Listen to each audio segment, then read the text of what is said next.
Good afternoon, good evening, everybody. I'll start just with a brief announcement, and after that I'll answer your questions as best I can. First, the announcement. This came out a short time ago. Following the impasse in negotiations and the directive given by Prime Minister Benjamin Netanyahu, Director of the Mossad David Barnea has instructed his team in Doha to return to Israel. The terrorist organization Hamas did not uphold its part of the agreement, which included the release of all the children and women according to a list that was given to Hamas and approved by it. The director of the Mossad thanks the director of the CIA, the Egyptian intelligence minister, and the Qatari prime minister for their extensive joint mediation efforts, which led to the release of 84 children and women from the Gaza Strip, along with 24 foreign nationals. I'm happy to answer questions. Thank you, Ambassador Regev. I'll start with a few questions that we received from our viewers on Zoom. From Melanie Lidman at AP. Could you please respond to President Macron's statement that Israel has no right to attack civilians and there is no long-term security for Israel in the region at the cost of civilians of Gaza? So Israel is targeting Hamas, a brutal terrorist organization that has committed the most horrific violence against innocent civilians. Israel is making a maximum effort to safeguard Gaza's civilians. We don't want to see Gaza's civilians caught up in the crossfire between the IDF, the Israel Defense Forces, and the terrorists. And that's why our efforts have been so extensive. From leafleting to phone calls to broadcasts on radio and television to urge Palestinian civilians in the Gaza Strip not involved in the conflict, please move out of areas where we know there's going to be combat. And today, as you know, we have further been urging civilians in areas where we know there will be heavy combat to leave those areas. And we have this time, in the past, when we were urging people to leave the north and move south, it was easier, it was more general. But now that fighting is moving to the south, we have specified specific designated areas for people to flee to. Areas that are defined. The international community knows these areas, and these areas are safer areas. Now, we've not asked the whole population of the south to relocate. We've not even asked the whole population of Khan Yunis to relocate.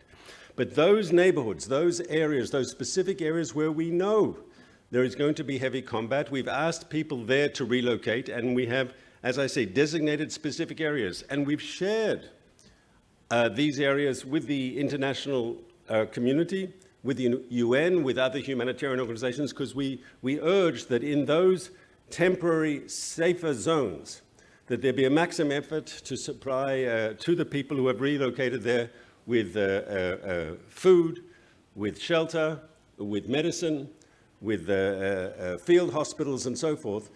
We know for people to relocate is never easy, but it's surely preferable to being caught in the crossfire, to being caught up in a violent war zone. Thank you. A question from Paul Adams from the BBC. Could Ambassador Regev address the reports that Israel is seeking to create a buffer zone in the Gaza Strip? The United States has said it opposes any changes to the size of the Gaza Strip. Is a buffer zone being considered, and would this be a temporary or permanent measure? So Israel has said publicly, we have no intention to occupy the Gaza Strip. We don't want to rule the Gaza Strip.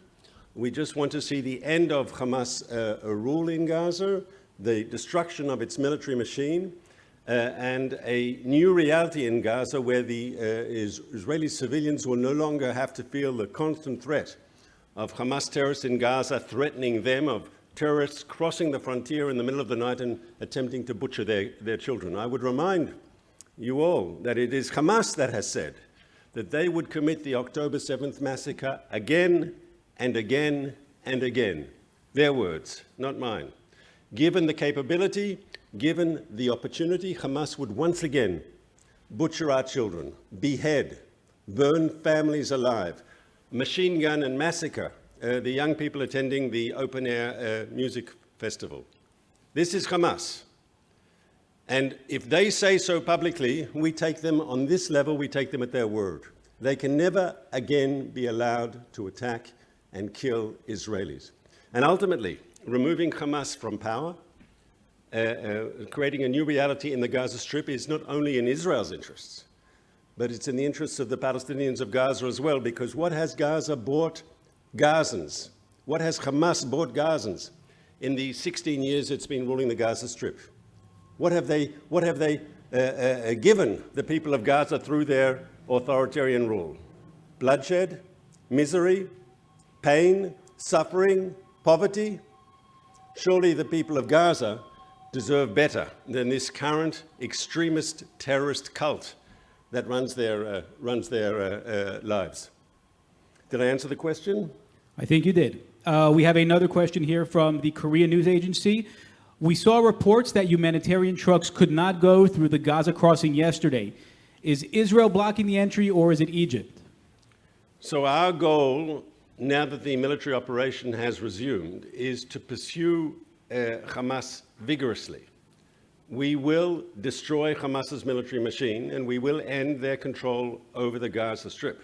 At the same time, we will, in parallel, make a maximum effort to do two things. One, to differentiate between the terrorists, who are our bitter enemy, and the civilian population, who are not the target of our operation. We will do everything to safeguard that civilian population. And as well, we will facilitate the entrance into the Gaza Strip of humanitarian support for the civilians of Gaza. So as we move in now to crush Hamas, we will in parallel continue to facilitate humanitarian support for the people of Gaza. That is part of our credo, that is part of our strategic goal.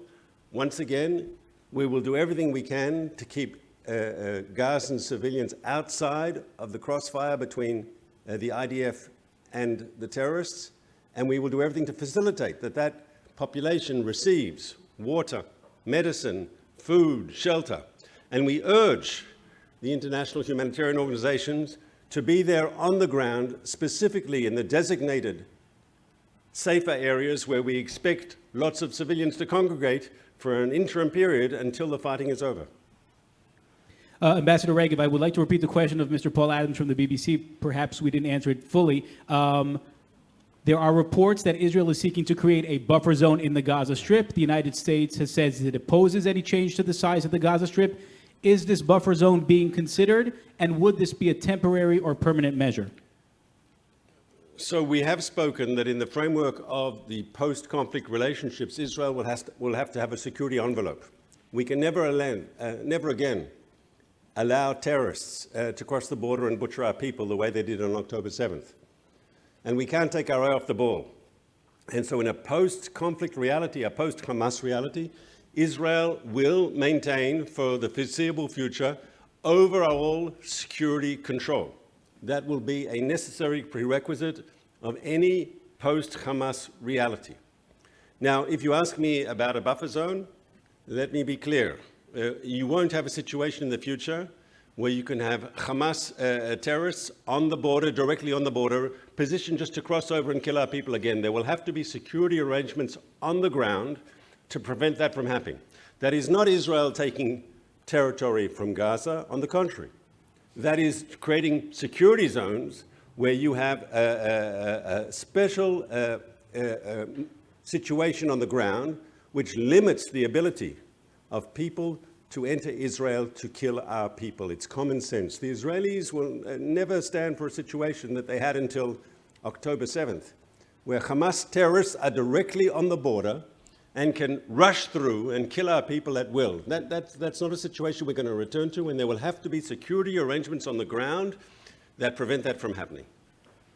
Thank you. A question from Dr. Abby Korb. This week, Iran stated that Hamas has only used 10% of their arsenal. Do you have any comments on that?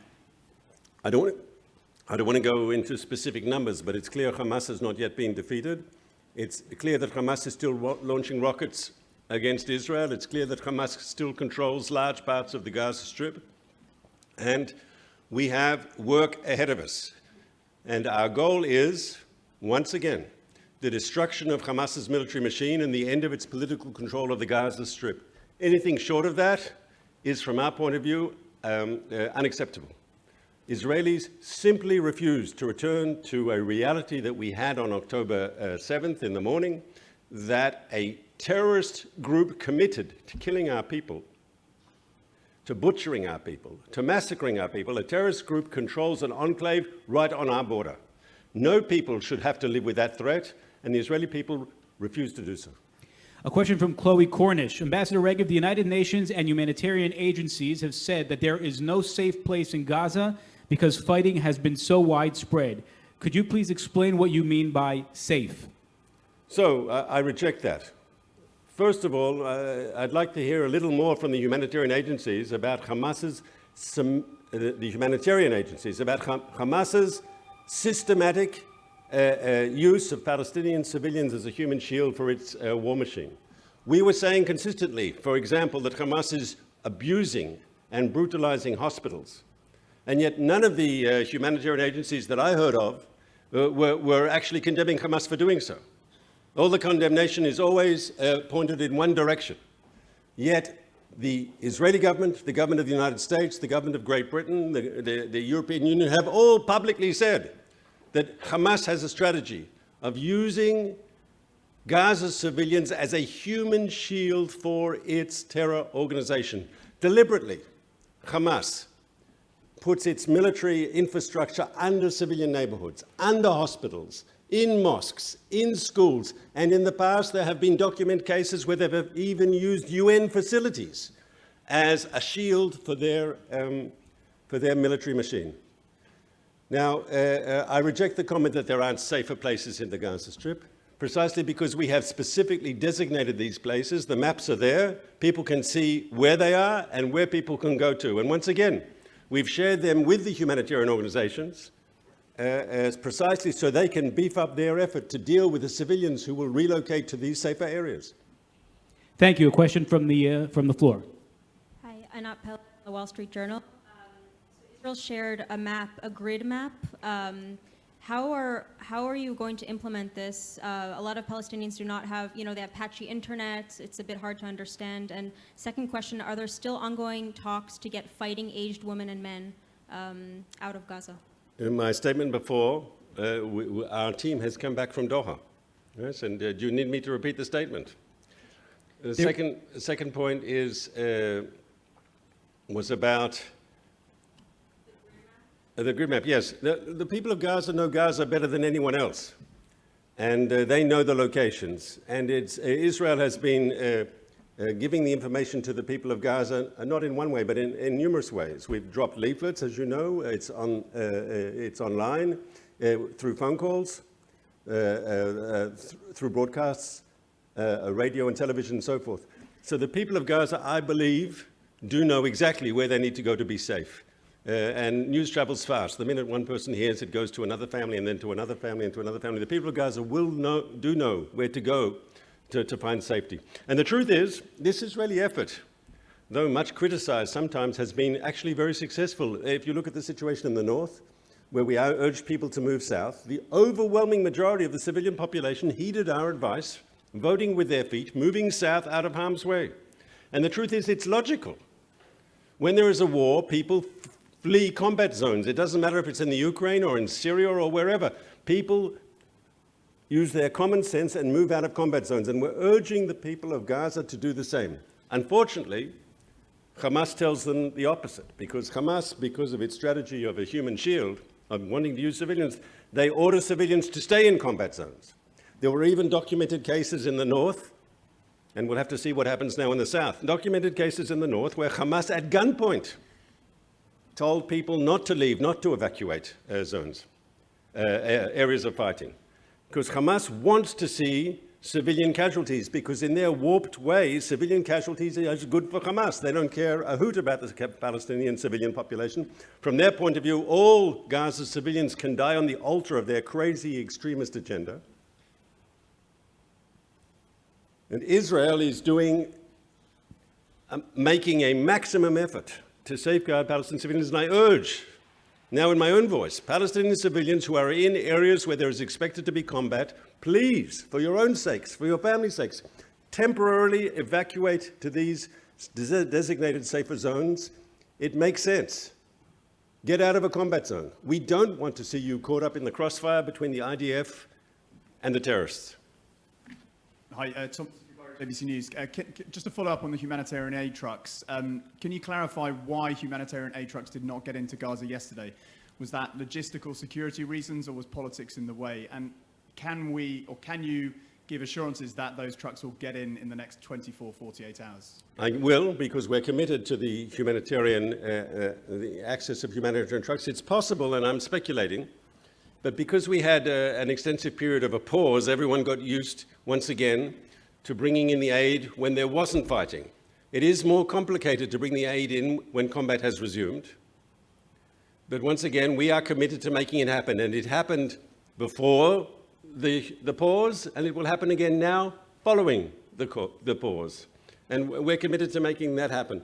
Once again, if the humanitarian community is disappointed that there have been problems now that the fighting has resumed, once again, we have to ask, why has the fighting resumed? And here the answer, the finger clearly has to be pointed at Hamas. It was clear that Hamas not only didn't live up to the commitments that were in the agreements on the hostage releases that were negotiated through the good offices of the United States with the help of the Egyptians and the Qataris. But they actually opened fire, and I believe some of you were down there on Saturday morning Friday morning, to see Hamas open fire, I think at 5:30 in the morning, shooting their rockets into Israeli territory. So if anyone wants to blame, point the finger at someone, why is there now fighting, making it a touch more difficult to do the humanitarian effort? Sorry, the finger has to be pointed solely at Hamas. Ambassador Mark Regev, thank you very much for joining us. Thank you for the members of the press online and here in our media center. Please wait, and we will resume in 5 minutes for a special press briefing by Lieutenant Colonel Peter Lerner, the IDF spokesperson for international media. We will resume on the same link, 5 minutes. Thank you very much.